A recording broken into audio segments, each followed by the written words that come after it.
30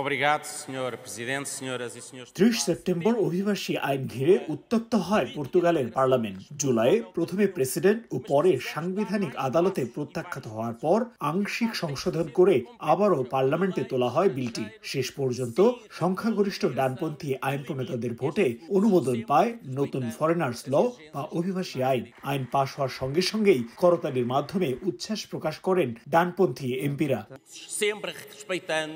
আইনের নানা দিক তুলে ধরে দীর্ঘ বক্তব্য দেন ক্যাবিনেট মিনিস্টার অ্যান্তোনিও লেইতাও আমারাও। জানান, সরকারের অভিবাসী নিয়ন্ত্রণ ও পরিকল্পনার অংশ হিসেবেই আনা হয়েছে নতুন আইন।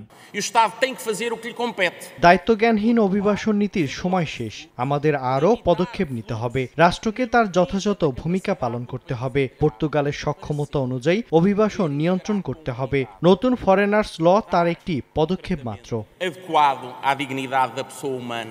নতুন আইনে বাতিল করা হয়েছে প্রচলিত জব সার্চ ভিসা। এর বদলে চালু হচ্ছে হাই স্কিল ভিসা। ফ্যামিলি রিউনিফিকেশনের ক্ষেত্রেও যুক্ত হয়েছে নতুন শর্ত।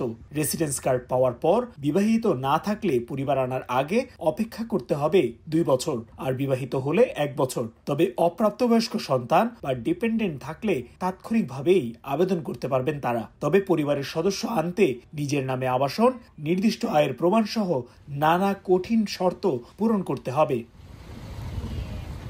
230 আইন প্রণেতার মধ্যে বিলটির পক্ষে ভোট দেন 160 জন এমপি। এখন কেবল রাষ্ট্রপতির অনুমোদনের পরই কার্যকর হবে নতুন অভিবাসন আইন। তারিকুল হাসান আশিক, সময় সংবাদ, লিসবন, পর্তুগাল।